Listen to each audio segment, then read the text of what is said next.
Good morning. Happy Monday. Welcome everybody to our weekly Natural Health News live show update. I'm your hostess, Dr. Melissa Gallagher, and welcome to all of you. I hope you are having a great start to your Monday. We have some big news today. I'm going to share with you a possible new transmission source for the body and COVID. This is a newer related symptom that's been a little bit under the radar. And I actually have noticed an uptick on views to this particular issue, to video, as well as a particular protocol I've written for this condition. So we'll talk a little bit about that. And then also we're going to talk about a really weird, unique COVID related condition that is plaguing a lot of folks in Texas. And also we've seen some folks in Miami deal with this. So we'll talk a little bit about that. And there's some more studies regarding how COVID impacts the body. So welcome to all of you joining. I hope you are not having a case of the Mondays. And I hope you did get a chance to employ some great self-care over the weekend. And we're going to dig into news. So if you are new joining, welcome. I hope you'll hit the subscribe, give me a thumbs up, follow me on Instagram. And for any of you who are joining us on the live, I'd love to know where you're tuning in from. So comment in the comment box below. For YouTube, we have a wonderful community of folks that all gather and chat. So the chat box is really a community of like-minded individuals who are seeking health and wellness tips during the pandemic. So you'll find a lot of wonderful individuals participating in the live that is often monitored and managed by Pat Wagner. She is our troll supervisor, the stopper of trolls on our live chat. So we are, oh, you know what? Instagram, let me fix this. I had some weird issues with my telephone.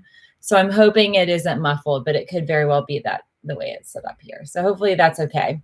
But if you guys are having any challenges, YouTube should be a good go this morning. So let's dig into COVID surge news update.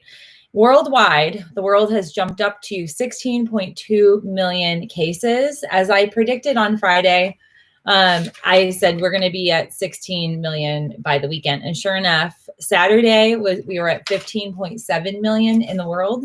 And yesterday we were at 16.26. So that is significant when we're looking at the exponential growth. The US is at 4.3 million cases. Brazil's at 2.4 million. India is right now, over the weekend, India became the epicenter of the disease. They had a 20% increase just over the weekend alone of positive cases. So India sits at 1.4 million. Russia's at 818,000. South Africa is at 445,000. And Mexico actually has moved up. They're at 390,000 cases. And their health minister just passed away this weekend from COVID. And I do want to share some world news because we do have a large international community that follows us here on YouTube and Instagram. Morocco is employing shutdown of 5 cities. Some notable cities, Casablanca and Marrakesh, are in the mix. And it's just all relative, friends. So in the US, we are just experiencing 60,000 plus positive cases a day. And we look at Morocco, they have a total of 20,000 cases and they had 633 new cases yesterday, and they are employing shutdown activities. Also, I'm going to follow up to my story last week about Okinawa, which is a super southern island of Japan. So it's still a part of Japan, even though it's really, really south. That is where the US has an assortment of bases, military bases. And I reported that the military had been going outside of the base during the 4th of July activities, and they had a quantity of US soldiers that had tested positive, and they were spreading it. Well, they now have tested 1,000 Okinawans who work on base, and they identified 200 of the Japanese who are working on base. They have also tested positive. So it's definitely an isolated but growing case on the island.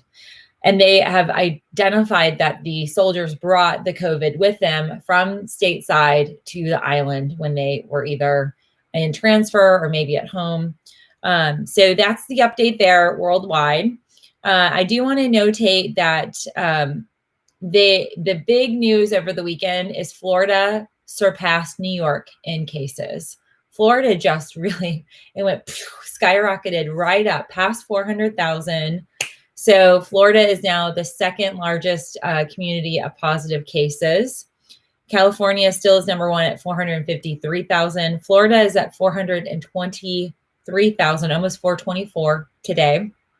California had 8,200, almost 8,300 positive cases yesterday. Oh, we have a little visitor.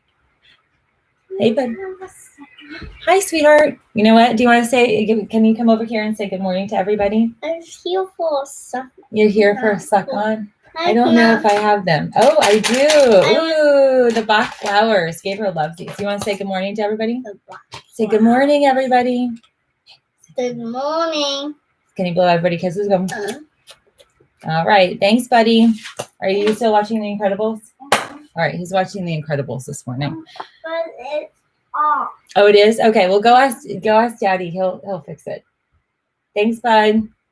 All right. So welcome to working from home, mommy style. So little man, cutie patootie. We had a Monday morning. He woke up really upset this morning. So, okay. So Florida, getting back to Florida. Florida and California are equally posting really substantial numbers. So California is now back up to posting 8,000, 9,000 positive cases a day. Florida also has had a lot of 10,000 plus days. Yesterday, they had 9,300 days or 9,300 cases. Daddy said, Mommy can call me. No, tell Daddy Mommy's on her live show. Oh, you're getting in trouble. he's fibbing a little bit. Here, go talk to Daddy, please. Close my door, honey. Thank you. I didn't know what. All right, so Gabriel's fibbing. Fun times. Okay, so at any rate, Florida has moved up to the number 2 spot, and that overtaking New York is very concerning for Floridians, the health professionals in Florida and all of the areas that are being heavily hit. For any of you who may or may not follow me regularly, I am from Florida. I grew up in Florida, the Tampa Bay area. My first business, I opened my clinic in St. Petersburg. It's really weird as I'm pulling data, seeing pictures of testing sites in areas where I used to grow up riding my bike. It's really weird. But New York is now number 3. And this is something we need to take note. Florida has not deployed any significant statewide measures. It's a huge state. There are clusters of outbreak, but it's growing and it's not stopping. And at this point, they're still opening schools in 2 weeks. So I do want to make a note about New York, and I have to investigate this. I don't know what is behind this, but New York posted only 536 positive cases yesterday, but they posted 7,500 deaths. So 7,505 deaths. I don't know if that's an error. I don't know if that's maybe a reassessment of, the fatalities that were not tested. Maybe they've exhumed bodies. I don't know. I don't know the situation. I will find out, but you might hear some weird reporting out of New York about the fatalities. That definitely does skew our fatality rate for yesterday. Texas is, they're showing, at least yesterday, they had about a third fewer cases than they had been showing last week. They had 5,800 cases, positive cases or tests that came back. They're at 381,000. New Jersey, it posted 1,500 positive tests, positive cases yesterday. That's a larger quantity. Some of that might be because of the summertime and the beach goers. But I do want to make a note that there's a cluster, 20 lifeguards. Apparently they're younger. They attended a party, all of them together, 20 of them now test positive for COVID. They are,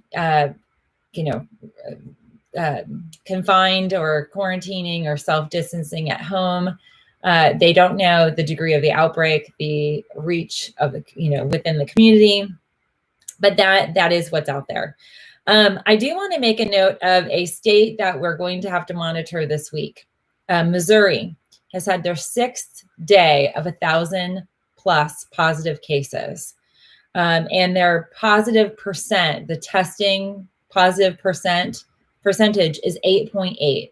So 8 out of 100 individuals are testing positive. Anything above 5 indicates you have a community spread that's out of control. And they are possibly considering some lockdowns. So that we're going to monitor. I will say one of the glitches that is very scary for Missourians, I think that's how you say it, Missourians, I don't know. But the citizens of Missouri, the state in the transition or pulling away of data being reported to the CDC and being reported to HHS. So that happened a few weeks ago. Really big kind of political shakeup with the CDC reporting numbers. Missouri, for weeks, Missouri didn't have access and still does not have access to their own state data. So that little tweak in terms of reporting information, the hospital association, the medical providers, the hospitals don't have access, and the state officials do not know what their numbers are on a running tally. And that is just an example of the nightmare of some of these moves in terms of possibly causing greater harm to the community. But right now, they were left in the dark with regard to the cases that have been on Missouri. Okay, hold on. Let's see. Instagram. I don't know. My phone, I will tell you what, I thought I was going to have to go to Apple today. My phone went black yesterday. Literally, I did several hours of filming and was doing stuff, and then all of a sudden it just went black. So I'm just grateful it's on.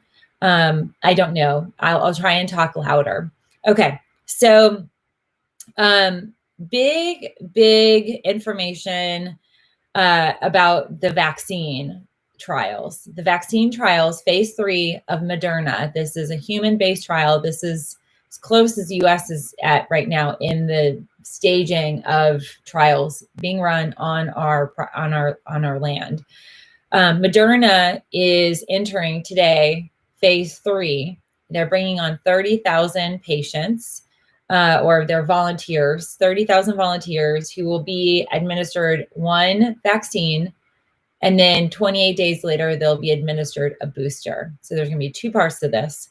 And Savannah was actually the first to kick this off. So I highlighted a little bit last week that Savannah is really being triggered or being targeted. One of the challenges I will communicate when it comes to the volunteers, this population does not necessarily mirror the population most heavily hit by COVID. And so the people of color, we know that our Latino and our Black community, particularly in the southeastern states, are more heavily hit by COVID. And one of the things that is not kind of playing out in some of these trials is showing some racial diversity. So this is something I want to highlight, that we're seeing this in the trial situation. Now, this also is based on volunteers. And so I don't know what all is involved. To be a volunteer, it could very well be a part of who are they targeting, who volunteered, all that detail, what's all necessary. But I just want to put that out there, because when we are looking at trials being effective, or at least a vaccine being effective, we want to see it across all communities, age groups, the gender, men and women. We also want to see it in different racial and ethnic groups, because this does have a varying degree in terms of who it's hitting harder. So I would love to see a greater quantity of Black women between the ages of 34 and 54 be in this, because they're often hit hardest, depending on those communities. But that is kind of where we're at with the vaccine trial. Now, the other thing that we're seeing is extreme test overwhelm. And I've been digging into this because I'm trying to figure out what is going on. I'm also hearing stories from you and some friends and family back at home that they know of somebody who went to the testing site, and by appointment only, you get staged by your appointment, and they, bail after 2.5, 3 hours of standing in line or in their car. And that creates a problem. And so what that does is it creates an administrative problem. What they're seeing are communication breakdowns. They're seeing globally mistakes and errors happening. There's a lot of human touch, and with that, a lot of errors occur. There's communication breakdown from the testing leaders, the testing company to the public. There are clerical errors and oversights. So sometimes names are misspelled. They might actually administer. So some people actually get a test packet, and they do the swab, saliva, depends on all the details. But if the individual in the car who's waiting for testing didn't assess that their name matches their own name on the test, they might actually be taking somebody else's test. And so we are hearing of reports where people are getting tests back when they didn't even take a test. They bailed in line. Others are getting negatives when they're like, I'm totally positive, and they get a second test and they are testing positive. We see mislabeling. So labeling errors, mislabeled, wrong people getting the test. So they're labeling all the wrong, it's getting labeled incorrectly. There's also mishandling of the testing. So in the labs, or these speedy labs, the rapid tests, they are mishandling it. So sometimes they're not administering all of the right things they need to run that. So we're getting false positives, false negatives. And then also this is so embarrassing, misplaced samples. This happens. I work with lab vendors. I literally have had probably 10 times samples come out of the package in the mailing, and they're like these saliva vials, and I don't even know how that happens. And a lot of times we have to tell people, make sure you close and tape the sides. So there are things that occur, but this is at such a grand scale that this is impacting a lot of our public health. It's impacting people's ability to know if they've tested positive or not. So that's a major concern. The other thing that we're seeing, and you guys know, I've been monitoring the Facebook group of it's the long hauler community, are folks that have COVID and they're dealing with it for a long time. But it's also a support group for anybody who's dealing with COVID. There's a lot of really great resources, a lot of great encouragement. That community is called Survivor Corps, and it's CORPS. So Survivor Corps, CORPS. I'll post a link down below. I've had folks that wanted to refer out or have individuals join the community. There are now over 83,000 individuals a part of it. I am asking, I've got to put out a media request, but I'm in contact with the creator of this community, and I want to interview her. I want to hear how she got inspired to do this. It's just blown up, and it's really serving now to be a clearinghouse of research and data. And they've gotten a lot of good coverage in the last week and a half about the long-term effects that people are having, and the CDC even acknowledged it. And this morning, I'm doing a keto coffee. So, okay.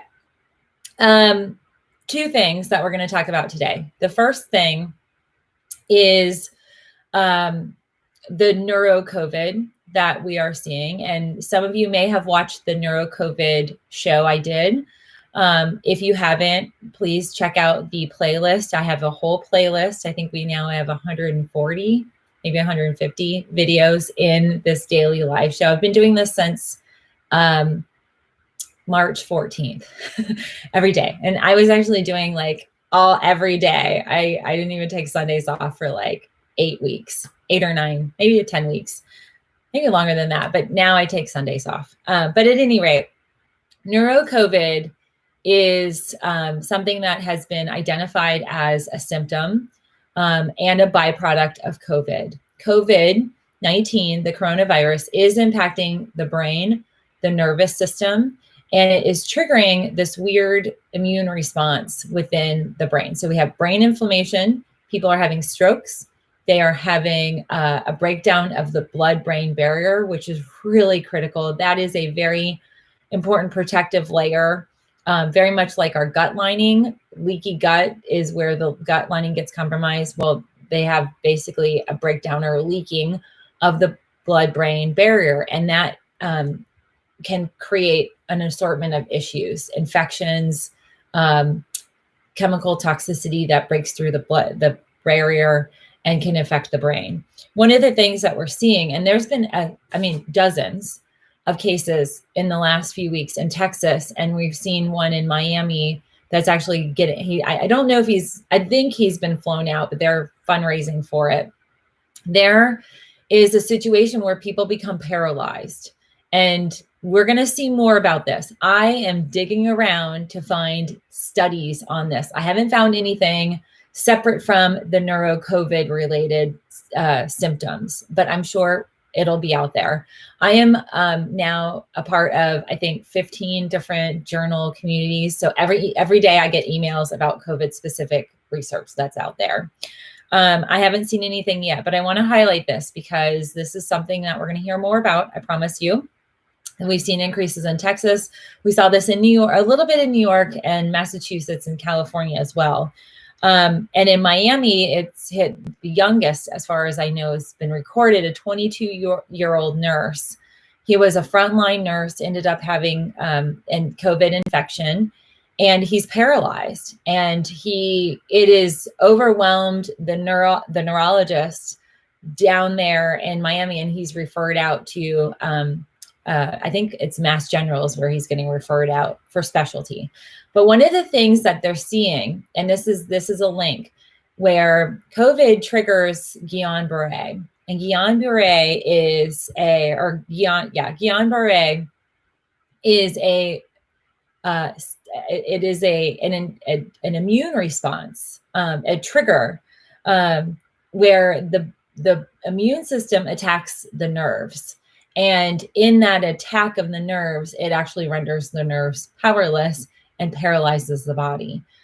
So full body or partial paralysis is occurring in some of these COVID patients. So I want to highlight this because this is something, as individuals are convalescing and more people around us test positive, we're going to start to hear and see potentially some of us or family members, people we know, starting to deal with this. And so it's something we need to be aware of. The ultimate way of reducing the inflammation is to really take concerted efforts or make a concerted effort in your daily lives to reduce the inflammatory response in your body. And so I am constantly recommending lowering your stress hormone, the cortisol levels. That's one way to do that. I drink this tea in the morning. I had coffee this morning, but this is a stress suppressed tea. I'll post links down below. You can also have the daily stress balance. I know a lot of you guys are loving this. I have a link for this down below. It's a spray, and it has alethero, which is a really wonderful stress relieving, stress balancing herb. It also has holy basil. I love holy basil. I'm actually drying my holy basil leaves right now. So I'm going to be tincturing my own holy basil and creating teas. But holy basil is an adaptogenic herb. It helps reduce the stress hormone and the impact of the stress hormone on creating inflammation within your body. This also has ashwagandha and rhodiola. I love rhodiola. It's a highly researched, very evidence-based Siberian herb. It's a Russian herb that is amazing at helping repair mental and physical stamina. So rhodiola is going to be one that could help minimize some of that nerve-related inflammation. The other thing too, it has rose flower, licorice root, and ginger. Ginger is anti-inflammatory. So I love this spray. It literally, like, it's herbal, but it's got a little bit of a sweetness. So like when I spray it, I can taste all of the different kind of herbs. Like I get hit with ginger and a little sweetness, but it's not like my eyes aren't tearing up. I can take a quick little swig of my coffee. It's totally fine. And this is awesome. You can carry in your purse. So if you are feeling anxious because you're wearing a mask, you're feeling anxious, somebody might be coughing near you at work, a few sprays, that really helps to balance the stress levels. So reducing stress is critical. The other thing is to employ herbals as well. Like InflameX is a wonderful product that can help reduce inflammation. So dietary related, you can eat anti-inflammatory foods. Make sure you limit your dairy and your gluten. Those are always inflammatory, regardless of who you are, what you're dealing with. And even in non-COVID times, we want to make sure that you are as free of inflammation. Inflammation is the root cause of illness and disease.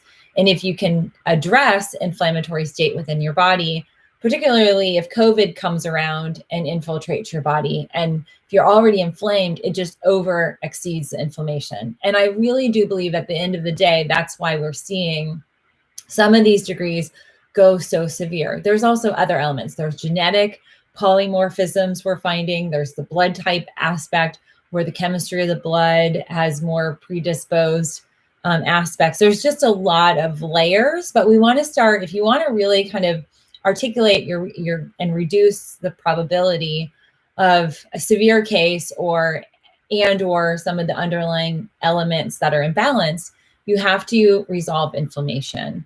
And the paralysis that is really debilitating. And I mean, not just, and I say that and sounds like, oh my gosh, duh, but for the body, people may or may not recover. We are not sure if this is temporary or if this is permanent. And as we're seeing with a lot of the ventilation cases, we are seeing a lot of individuals dealing with having to relearn how to swallow, how to relearn how to talk and walk.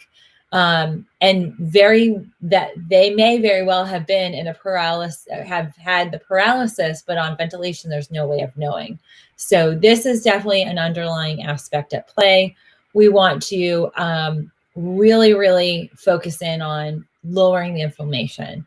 And also when it comes to our nerves and our central nervous system, I cannot underscore the importance of B vitamins. Your global, broad-based, multi-B vitamins are critical for supporting your nerves.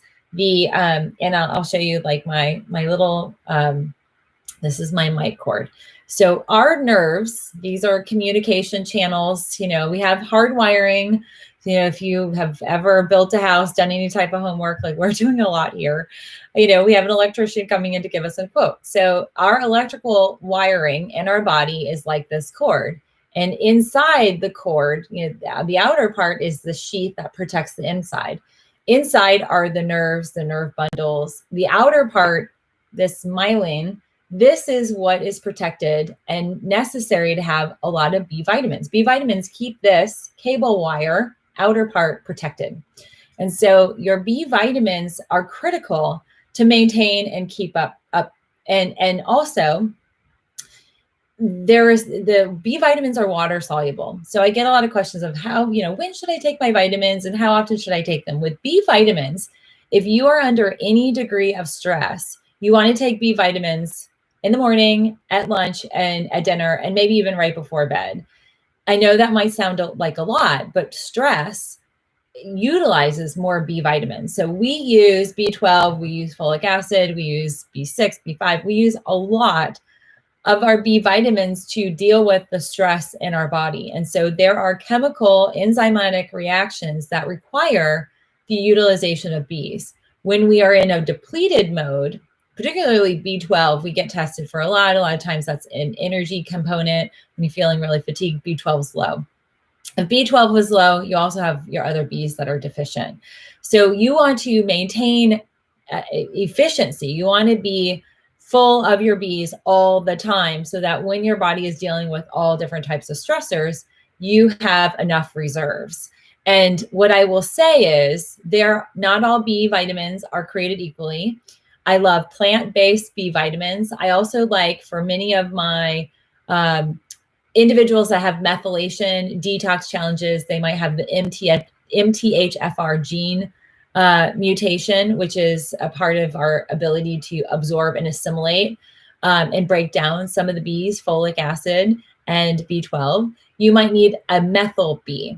Not everybody needs that, but some people do. And you can run tests to see if you have a methylation issue. It's called MTHFR. That's the gene sequence that tends to be whacked out, and everything above, if you have that, everything above it, there's like there's a total of 12 or 13 steps in that cycle. That's at like step 8 or 9. Everything above it also has some degree of deficiency. So I digress there, but what I want to tell you is to make sure you are getting your B vitamins. Just don't take them once a day, especially if you're under stress. And I also want to encourage you to recognize and give yourself grace right now. We are under a massive amount of stress. COVID is stressing us out. It is causing us major angst. We are dealing with a pandemic that it will supersede the Spanish flu, unfortunately. It is causing an economic crisis of potentially epic proportions. We are dealing with losses in our family, changes we're dealing with. If you're a parent like us, holy cow, we're trying to figure out what are we going to do so our lives can continue and we can continue to economically support our families with the change and disruptions, and also minimize the impact so that they don't feel like the world has changed, and to help them get through it. There's a lot to manage, and that stress requires you need more B vitamins. So when we're looking at the immune attack of the nerves, the central nervous system, the nerve bundles, the nerve sheath, it becomes critical that we grab our B vitamins. I actually have several that I take throughout the day. I have one, I will make sure I link it down below. I forgot to grab it. I have like 3 bottles of this stuff. I have it over at my bathroom. So it's on my counter. I have a few like supplements that I take morning and evening. So whenever I'm washing my face, brushing my teeth, I always take those. I have that there. I have it usually in one of my offices and in my purse. And so there's a sublingual that you can take. It's like 2 or 3 pumps you hold under your tongue, swallow. That incorporates well. Instagram. Let's see. Sorry, Instagram. And Instagram, I know, you guys are having troubles with the audio. So YouTube, definitely come over there. B vitamins are critical. And so there are food sources, your really dark purple, red, pink related foods. So your berries are a great source of B vitamins. And also meat sources. So we will see some folks that are vegan, vegetarian, naturally B deficient in Bs. But B vitamin is a critical vitamin you want to get in your daily lives. So I also wanted to tell you another thing that is really big, and that's kind of our core topic today. But if you guys are loving this content, please give me a thumbs up. I see we have almost 200 folks on YouTube, and I'm so excited. For any of you new, hit that subscribe button, come on board, join our community. We're a great group of people. I promise you'll be thoroughly embraced by our community. And, I do these daily shows every day, Monday through Saturday. And yesterday, I want to tell you, I shot video. So excited. As you can tell, I dried and straightened my hair. This is like a big endeavor. For many of you know, I have curly hair. It's gotten curlier as I get older. It becomes way more manageable in the heat and humidity. So I did it up. And I shot video. And so I'm excited. So Sundays now will be my edited video day. So Monday through Saturday, you guys will have my live show. And every Sunday, you'll have an edited video. So that'll cater to folks that are sick and tired of hearing COVID, don't like this format, but still you want my information in a more edited, concise format. That's how I'm going to try and adjust to COVID times here. So let's talk about a new potential transmission for COVID. Okay, and I had 2 folks, I remember probably 2.5 months ago, ask, is this a way that you could get COVID? And my response was, I don't know. And I'm not sure. I haven't seen anything about it. Well, as we get more and more people on board who are testing positive, we have 16 million cases. You get a lot of good data out of 16 million positive cases. You start to see trends, and trends are being studied. And one of the things that is really critical is that we assess, are there new ways that we're getting this? See, as far as the contagiousness, we know COVID's aerosolized. We know that our eyes, our nose, and our mouth are the transmission rate. And we also know that people are like a little girl in Florida, the little girl who died. There was a 9-year-old who died this last week in Florida who had no interaction with anybody. Nobody in her family had COVID. We don't know what happened. So I want to share with you a new possible transmission rate. And there are journals. I'm having some issues with my printing again. So, but I have journal articles. So this is being backed by some data in clinical assessment. So the Journal of American Medical Association posted that the new route, a new potential possible route where COVID is entering the body is actually through the ear. And why and how we know this is they have done biopsies. They've done, when they've done the autopsies when the person passes, they've autopsied all of the tissue. So they want to see what's the impact. They've seen microclotting in almost every organ in the body. They've also seen it in soft tissue, in the tissue itself. We've seen it in the brain, but they look at the ear, and what they've identified is the mastoid. So that's the inner ear. There's a little part in the inner ear. They have identified that COVID has targeted that area. And they've also identified that there's middle ear involvement. And the only way that that would occur is from an external source. So, that changes everything in terms of possible routes of exposure. Now, this was for me, over the last 3 or 4 days, I've been seeing a lot of people purchasing. It's less than $5. I have a downloadable protocol on how to drain the ears. So when people have ear fluid, they have clogged ears. I've put out, I think, 4 or 5 videos here on YouTube in the last 2 years. That's my most popular topic on my YouTube channel. Many of them have 1 million+ views. And a few of them I highlight. I have a protocol. You can purchase the protocol. I have had a ton of people buying this, and I've tried to track down what's all happening. And what I'm finding is people are searching for these conditions, and there's a link with COVID. So people that have COVID, one of the symptoms that were, to be honest with you, I've heard a little bit about it, but you're not going to see it on a CDC, some of the underlying symptoms. There's hearing loss, imbalance, dizziness, ringing in the ear, so tinnitus, sensations of fullness and pressure. And what they've identified is COVID. We know COVID attacks the brain, it attacks the heart, it attacks the lungs. That's where the ACE2 enzyme, those receptors are at their greatest. And the little spikes on the COVID, they adhere to that tissue. The the mutation of COVID that we're dealing with, the European mutation, it has more spikes that are longer, and it infiltrates those receptors greater. Well, guess what? The ear gets impacted. And what we're seeing is there's possible transmission through droplets that get entered into the ear. Now, that is something, when you think about your transmission, that's one of those things where this might be occurring in home settings. It might be occurring between 2 parties, husband and wife, because you'd have to be in a close proximity with your ear, fully accessible. And if somebody coughed at your ear, and that could happen when you're shopping, it could happen at work.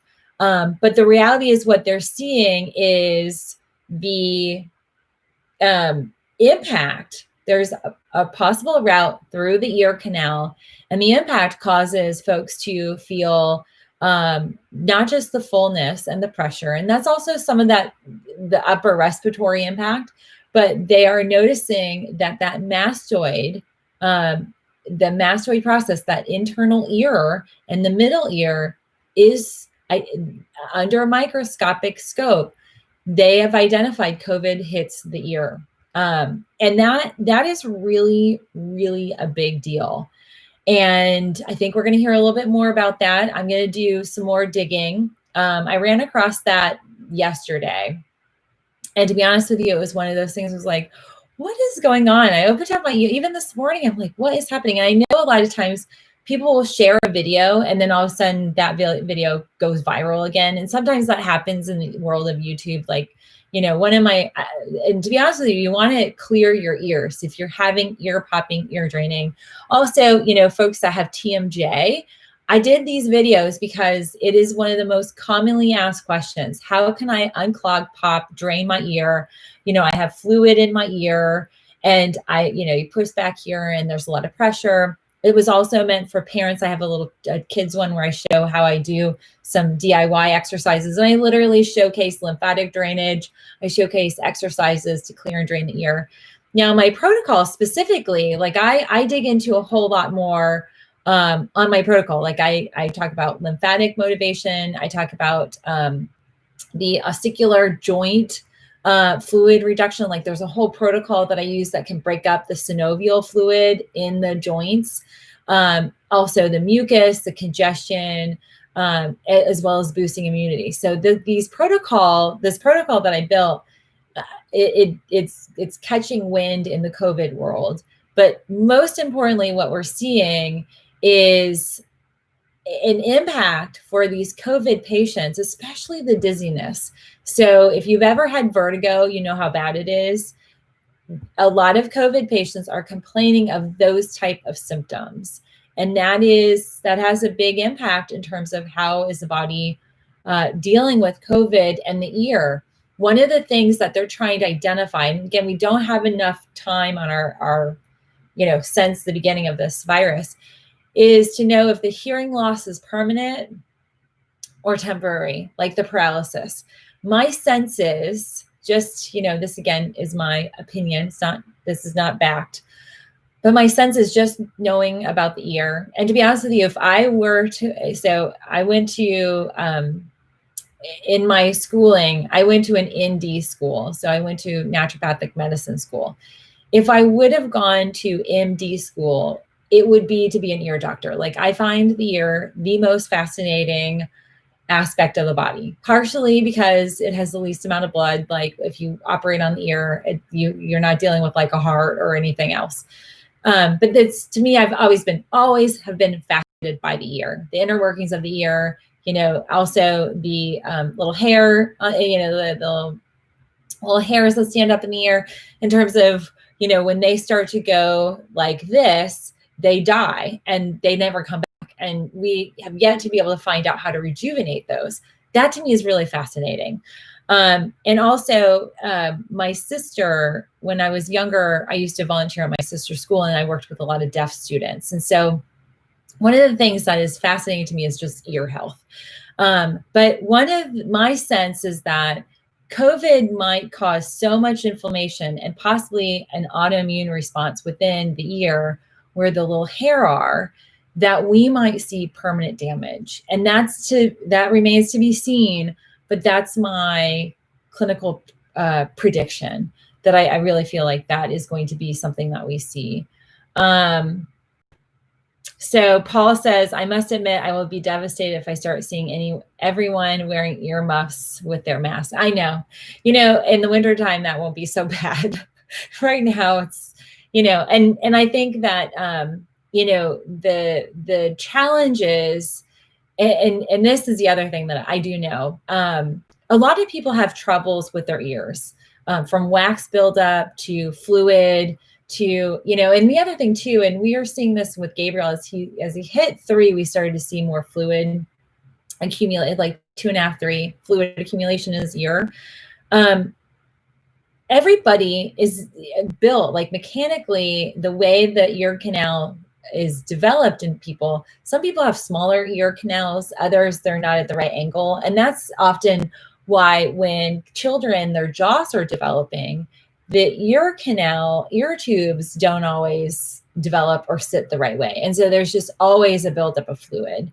And so that is something that if you have TMJ, if you have jaw misalignment, the lower jaw particularly, then there's a likelihood that you have that. So I think there's underlying, just like with inflammation, with some of these other conditions, we have underlying diabetes, heart disease, those are pre-existing. I think we are also going to see that on the ear side, but that doesn't always get so much attention. I saw Darlene said she is dealing with tinnitus and she's learned to ignore it, but sometimes it causes dizziness. We just live with this, but it's never fully resolved. It can be, I promise you, there are many cases where we can. I will say on the ear side, a lot is related to dairy, mucosal inflammation, sometimes yeast, fungus. We have fungus in the ear. I know it's crazy, like what? We have yeast or candida, and just fungal growth. And so my protocol, it's $4.95. It's a worthy investment if you guys want to check it out. I have a link down below.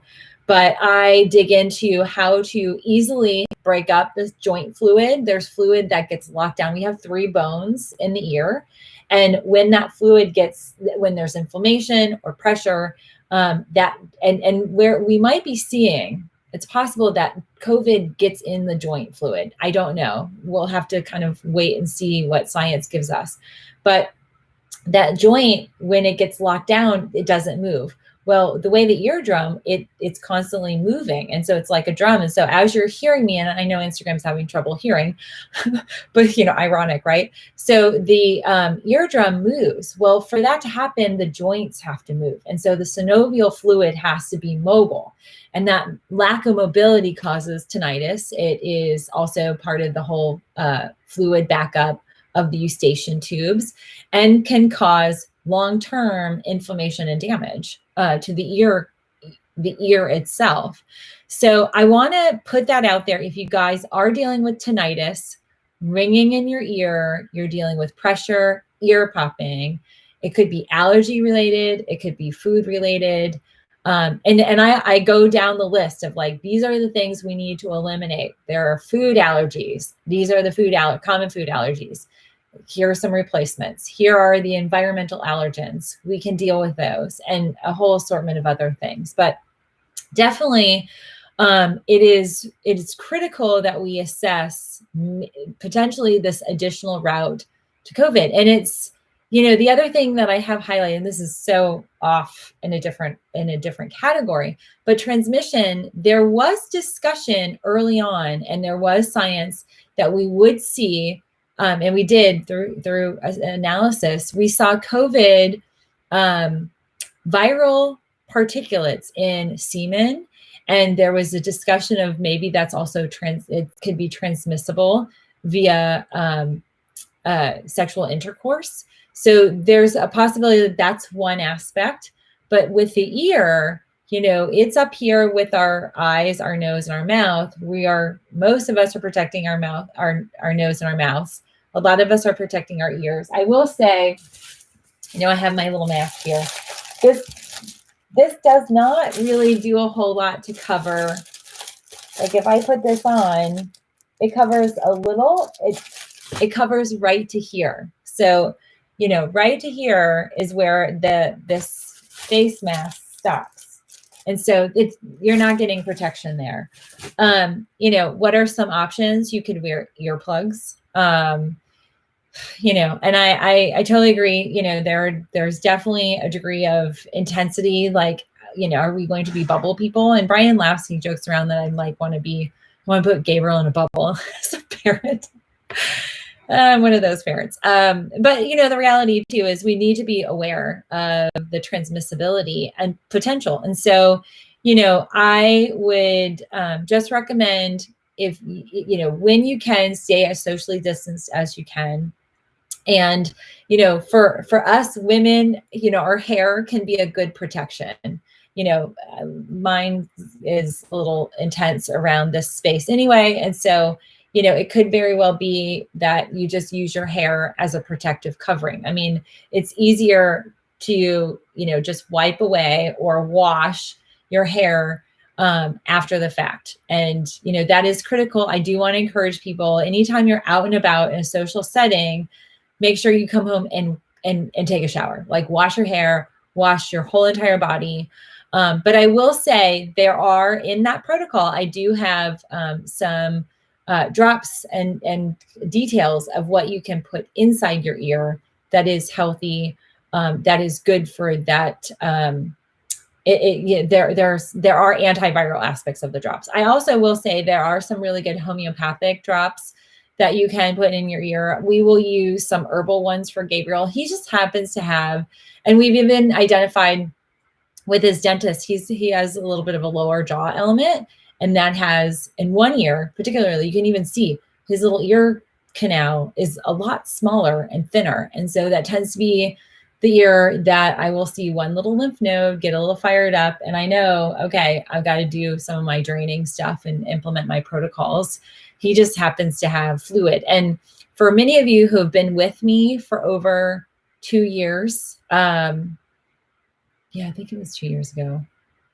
I don't know. It was 1 year. Brian was hospitalized in January, and then we had Gabriel's situation in August. But anyway, we're coming up on 2 years ago where Gabriel had this weird situation where he was still in his little potty training diapers. So he just had those on. We had just woken up in the morning, and in our bedroom, because we had a little bed he would sleep on in our bedroom, he was walking and he fell down, and then I saw him and he couldn't get up. I mean, he tried to get up and then he fell down, and it was the craziest thing as a parent. We rushed into the ER, and they said they thought he had some viral, a viral and fluid, he had fluid in his ears, but they thought it was a viral infection. And I was convinced he's had a seizure. Sometimes knowing too much info is a really bad thing. But it was definitely something we did go and see a neurologist. We had, the little electrodes set up, and he had to take a little nap, and they showed no evidence of a seizure. And it was more than likely that's what it was. And we had a really great ER doctor. We were so stupid. We didn't even take him to the children's hospital. We just took him to the hospital north of us. And they're like, we need to transfer you to the pediatric hospital. So you live and you learn. But the reality is, that for us was really eye-opening. Just how intense fluid buildup can be in terms of, imbalance issues. And with little kids, that's really common. You can have a viral infection within your ear. So I definitely want to encourage you, check out that protocol, $4.95. That's it. That's the one-time investment. It's emailed. You get access with a little click access to the protocol, but definitely check it out. If you deal with a lot of pressure, if you're when you swallow, if you do that and you hear a pop or some sort of crickle, crackling, definitely do utilize that protocol, and check out my videos. I have a whole playlist about ear popping, ear draining, and they are really, really popular videos here. Okay, so I want to look at some comments. Let's see, Markets of Sunshine. The only thing I can use in my ear is colloidal silver. I tried oregano oil and coconut oil, but had to switch to get the wax out. I have to go to an ENT. And one of the things that with wax, and my dad is a super waxer. Some people are overwhelmingly producers of wax. There's a lot of different reasons for the wax. One of the big things is a food allergy. Depends on the color of the wax. And it's again, I'm fascinated by the ear. The color of the wax will tell you a lot about what's going on. Also, how well your ear is able to get that stuff out. By no means should you be using Q-tips. I know that's what a lot of people want to do, but it packs it all in. But there are definitely oils that you can use to loosen it up. But I really, really encourage people to also look at the air quality in their homes, their work environments. So allergens are really big, food and environmental allergens. Dander is a really big offender. And we don't even think about like what all is going into our ear, but our ears breathe, whether you really kind of articulate that or not. As the eardrum moves, that movement, we've got air going into our ear. And so the only filter that we have in our ear is our eardrum. And so that becomes really critical that we help the ear drain better. And so there's internal and external draining. Okay, so, okay, let me see. I'm going to answer some questions. On Instagram, I apologize. My phone, I swear, I thought, oh man, I'm going to have to go to the Apple store. Or I don't even know what they're doing with that, but hopefully my phone will be okay. It totally went black, and I was like, oh my God, I live on my phone. I work off my phone. My phone is like the go-to, and I hadn't backed it up. So today it gets backed up. Yeah, I was having a total meltdown yesterday. Although it was kind of nice. I disconnected from like 5 o'clock on. I had no connection to my phone, which was honestly a very nice reprieve. Okay, let's see. Kay Jefferson, what's going on with Kay Jefferson? Okay, let's see.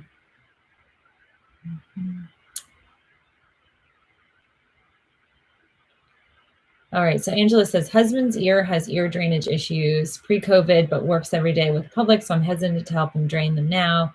Maybe better they are plugged. No, you don't want them plugged. That's not a good thing. I will tell you that. Okay, let's see here. Linda, Melissa, thank you for all the info. In the UK, a number of years ago, we became aware of a virus that caused symptoms you're mentioning. It is that COVID attacks the weak areas of the body. Yes, you're right. And COVID is, viruses are like any other kind of pathogen. It is opportunistic. And so where the weakest link is often where it targets. And in the body, the way it targets, it's targeting our enzyme receptors. And we have these in multiple areas, but the inflammation becomes something where the immune response, this virus triggers autoimmunity. And what they're seeing is people who weren't diabetics before, they become diabetics, whether they're able to get that managed or not. So it's targeting organs and glands. Okay, so Lynette. So LOL. Yes, I was panicked on Instagram this morning. Thought I'd had hearing loss. I'm so sorry. I swear, the universe is messing with me. I'm just gonna laugh with it because sometimes that's all you can do. And vertigo is really big for a lot of folks. And I actually had a patient of mine. She's a doctor who her ear center it's world renowned for dealing with people who have crystals in their ear. Like there's this whole PT technique that you can do for crystals when they get dislodged. Like vertigo is no joke, and like severe vertigo is debilitating. It's worse than your really intense migraines. Okay, Kay Jefferson said, I was tested Friday at my doctor's office. I've been dizzy, fatigued, high blood pressure, headaches, and a low-grade fever. No results yet. Oh, Kay Jefferson, I'm hoping that it's negative. Please keep me posted. DM me or message me. I want to know that things are okay. Okay, Instagram, I have 1.5 minutes. So I hope this video was helpful. I mean, what I really want to do is always bring you the latest details and information about this virus and its impact on our body, as well as what you can do to minimize it and deal with and address the underlying concerns. So for instance, like Kay Jefferson, what I would recommend is, do everything you can to lower your inflammation levels, pineapple, ginger, turmeric, lower your stress levels, because you're gonna feel a lot of anxiety just waiting for the test. It's anxiety producing. And then go full on with not immune boosting, because you don't want to boost immunity if we're dealing with COVID. We want to regulate. So astragalus is your go-to.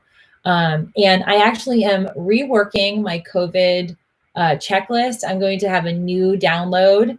So that will be coming out. I've got a list of like 4 things I need to accomplish this week. And they're not minor. There's a lot of steps to them, but I am really targeted to getting you guys more information to help you deal with this. So be on the lookout for that this week. And I'm going to let Instagram go. Instagram, I'm going to see you tomorrow. Have a good day. I'm so frustrated that Instagram just did not go anywhere. And look at this. See this phone? I don't know if you guys can see. I have broken it. Look at that. Ugh, I drop my phone all the time. So it's possible I dropped it and it just was like the end. But it's still kicking. It was going green yesterday. I was like, oh my God, my phone. It's craziness. All right. So definitely let's send some healing energy to Kay Jefferson. She's one of our regular YouTube viewers. She's always on the live chat and is one of our private YouTube community members. So she's waiting on a test, and I hope that's okay. And we've got Scott in Wisconsin who comes on often. He is potentially dealing with COVID. He's tested negative twice. This is really common. I actually have another friend in my network in Texas who she had to go to the ER this weekend and is, I believe, oh no, she got it back. She got a negative test back. But what's weird is the symptoms are very COVID-esque. And so it makes me wonder what labs are being run in some of these communities, because they might not be accurate. And that's a whole other issue with regard to all of the testing overwhelm. Okay, so friends, I won't waste any of your time, but I really appreciate you all coming on here this morning, and definitely lots of love to our Kay Jefferson. You guys are my people. You're my little family here every Monday morning. And I want to make sure each and every one of you is healthy and well during this pandemic, that I can hold your hand as much as I can from afar. And we will all get through this together. And definitely do check out the links down below. I'm going to update. I didn't get a chance to put all the journals on there because they didn't print. Usually I can just type in the URLs, but I'll grab those. I'll post my Bs. There are going to be 3 or 4 B vitamins that I love. So I'll add those to that. And definitely hit the like button, hit the share, please hit the share. And also go back and comment on this video. This really helps. I'm going to create a little thumbnail that hopefully helps promote views of this. And I'm grateful. So Freddie says you have perfect audio and video quality. Yay. So at least one thing worked. All right, friends, thank you all. I hope you all have a great day. Pat, thank you again for your leadership here on our live chat. I'm so grateful. And prayers and hugs to Kay Jefferson and all of you who are stressed out. Just take a deep breath, do your thymus tapping, and join me tomorrow. All right, have a great day, everybody. See you later. Happy Monday. Bye.